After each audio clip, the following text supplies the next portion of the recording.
我没有在讲你们，可是我们都在以前有一些台湾的男生就很懒惰，大部分的台湾人的思想是非常的开放，可能你是基督教、天主教、道教、佛教、密宗都可以，当机啊、修经哈，什么都可以接受。的确是西方国家比较早期追求男女的平等，那台湾就是吸收这个，你说这个不好吗？这太开放了吗？当然对我们男生这不好啊。嘿嘿，大家好，我是 Justin 教授。最近我在看个新闻，我觉得很多人有些错的看法。他们说台湾是太崇洋媚外，不晓得你们有没有认同哈？我来台湾30年，而我是台湾人，我认为其实台湾是有保留他自己的文化，不是没有理由。为什么台湾会被认定是全亚洲最适合给外国人住的地方，而不是因为放弃他自己的文化，而是吸收别的国家最好的文化或是法律的概念，然后把它融入进去台湾的文化。所以我想先问你们哈，你们自己觉得台湾是太开放了吗？但你要想哈，如果你觉得是的话，你们可以留言在下面；觉得不是也可以留言在下面。觉得是或是不是或是都无所谓的话，那就赶快订阅，这是最好的方法，让我们开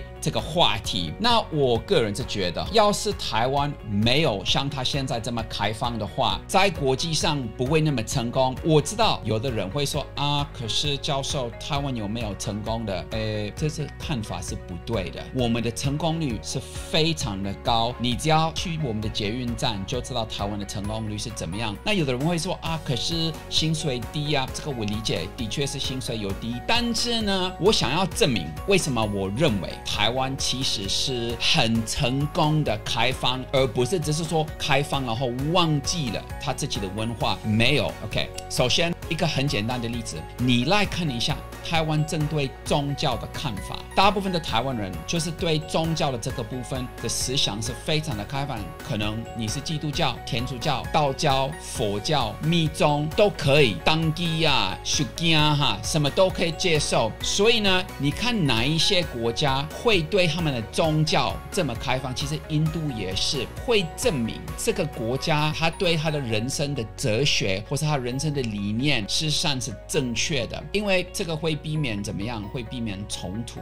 在国外哈，尤其是西方的国家，有时候因为宗教的关系会导致一些意见不同，但大部分你对宗教越执着，会导致越多的冲突。所以台湾对宗教的部分是很开放。这个呢，不只是在宗教，而是在我们的整个文化，例如男女平权。以前我刚来到台湾的时候，可能还是会有点差距嘛哈，有的可能是觉得说，一定要生男生才会使啊，这个我曾经有听过啊。但是基本上哈，现在在台湾反而很多人会觉得说，我想要生一个女儿，因为女儿就比较可爱嘛。不好意思，因为我知道我的观众比较多是男生，你们在看我大概一定是最好的、最聪明的台湾的男生，所以我没有在讲你们。可是我们都在以前有一些台湾的男生就很懒惰嘛，事情不做，在家里不做家事，都是女生来做。那我是希望我太太是可以是那一种，就是她都是替我讲话，但是这已经不是这个事实啊，我们不要乱做梦，不会实现的东西就不要去想。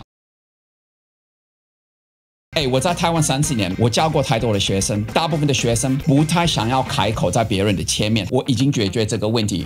我设计的这一门课就是为了让你们可以很放心的用英文，不会误解外国人在跟你讲的意思，也会知道如果人家在骂你，就不会在那边说哦 thank you thank you。那有关台湾的部分，我是认为现在你们看女生的地位是怎么样啊？其实跟男生是差不多了。如果是不一样的话，那就是那些人没有去吸收一些西方国家的概念，因为的确是西方国家比较早期追求男女的平等，那台湾就是吸收这个，你说这个不好吗？这太开放了吗？当然对我们男生这不好啊。这个我想我应该会把这个 edit 掉，我太太不会听到这一句话。但是当然我们还是要以女生的权利去帮助他们，而且不要忘记了哈，在一个社会里面，男女就是像一个鸟一样哈，一个翅膀飞得强，另外一个翅膀弱，那个鸟就是绕圈圈，那个没有用啊，表示要挂了这样子。所以能够拉到男女生是平等的，是对台湾的确有帮助。所以现在你看呢，在上课里面呢，大部分是谁讲话比较大声的？其实就是女生啊，男生就是点点嘛。我自己也都常常看到这个，因为我们的学生啊，那个女生啊都是讲话，男生就是安静的听啊，这个很有趣啊，是真的有一点变化。那我个人是觉得这是好事啊，有对台湾不好吗？如果你们觉得是不好，你们就也可以留言在下面。好，还有一个我们可以想到一件事情，有关于爱情的问题，你们应该可以猜得出来我要讲什么，就是同志啊，男生跟男生或女生跟女生相爱，我们在台湾没有限制这个东西，你有没有接受，你个人有没有反对是你的事，可是至少大部分的台湾人他就觉得说开心就好了。你看很多国家目前都没有这么开放，全亚洲只有是台湾是这样子做，甚至还有一些国家这是违法的事情。个人是觉得我不太在乎谁爱谁，我只是在乎有没有爱存在，因为呢这个世界是需要更多的爱而不是更多的恨。我们真的缺恨吗？没有啊，到处都是人恨来恨去啊，但是在台湾我们就不是，我们是爱来爱去。这个听起来有点也是不对劲，你们应该知道我的意思吗？我不是要偏什么变态的方向，就单纯我们是认为你要爱谁是你的代志啊。So 这个是台湾有点从美国去吸收的，因为美国比较早期开放这个东西。这个不好吗？至少这些人现在不用隐藏，不要导致一些心理上的问题或是一些情绪的不平衡哈，因为要隐藏你自己的身份，这个也不好了啦。你的身份是什么就是什么，那你能够公开，他们就是融入，他是接受，可以让你公开，我是这样或者我是那样哈。所以这个就很明确，台湾是吸收一些西方国家的原则，但是是帮助我们自己的本国的人。所以台湾其实是有点像李小龙哈，我个人是觉得台北101跟 Empire State， 你看在我的后面很漂亮哈，老师居然还可以同时在两个不同的国家，这个 Empire State 跟台北101，这就是台湾去学。你看那个上面跟那个上面就蛮像的，有没有？其实台湾就是去学这些好的，然后把它们放在我们这一块地的上面，这个哪有是不好啊？是因为这样子 Justin 教授才可以来台湾，是因为这样子我是想要来学武术，对不对？但是我就是居然可以住在这里30年，是因为我的朋友都会一直说台湾很好很好很好，不是没有理由的啦。我讲过了哈，我们不需要拍你的马屁，我们不需要拍台湾的马屁。我住这里30年，说台湾好就是在拍我的马屁啊。因为呢，我认为台湾是让它发展，而且你说台湾有没有需要国外？有啊，我们当然是需要国外，因为我们这个小岛没有自己很多的资源，不是 natural resources， 但我们有哪一个资源啊？就是脑袋好啊，学历好啊，全世界台湾博士最多的。所以呢，我们是靠我们的脑袋，我们是靠我们的高科技，我们的高技术来把国外的市场抓得好，台积电啊 MediaTek 等等这些公司。所以你说台湾需要国外，有啊，但是相对的，现在西方的国家需要我们。台湾有放弃他自己的文化吗？没有啊。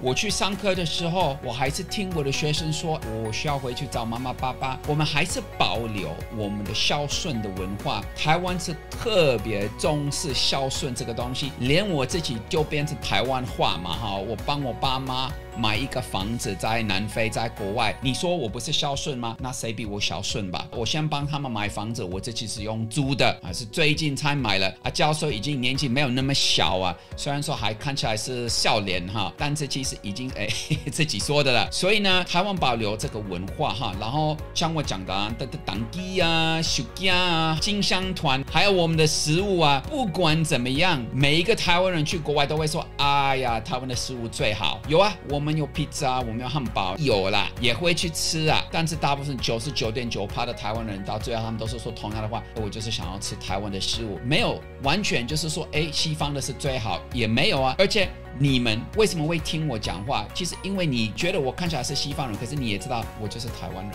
所以你喜欢听我对国外的看法哈，我对台湾的看法。因为一方面你会觉得说是，这个教授好像是西方的人，可是他又是融入到台湾的文化就没错啊。所以呢，就是我是李小龙复活的轮回的也不是啊。但我觉得台湾就是一个李小龙的国家，吸收最好的。所以整体来讲，因为我在台湾这么久，台湾真的是刚好把西方的文化跟东方的文化跟我们的文化融在一起，没有太多，没有太少，就是一个阴阳很 balance 的部分。唯一一个可能台湾还需要加强，就是在我们的英文的能力。不是说因为中文不重要，当然中文就重要，这是为什么我现在讲中文，而是因为我们的英文能力越强越好，那我们的竞争力会越强跟越好。这是我希望台湾可以得到。然后为了这件事情，我可以跟大家说，我有一个很特别的课，是一个线上的课程，会很有趣，会加强这个部分。除了这个以外，我鼓励大家记住李小龙的概念，把好的学习，把不好的丢掉。教西洋文学比较哲学的教授，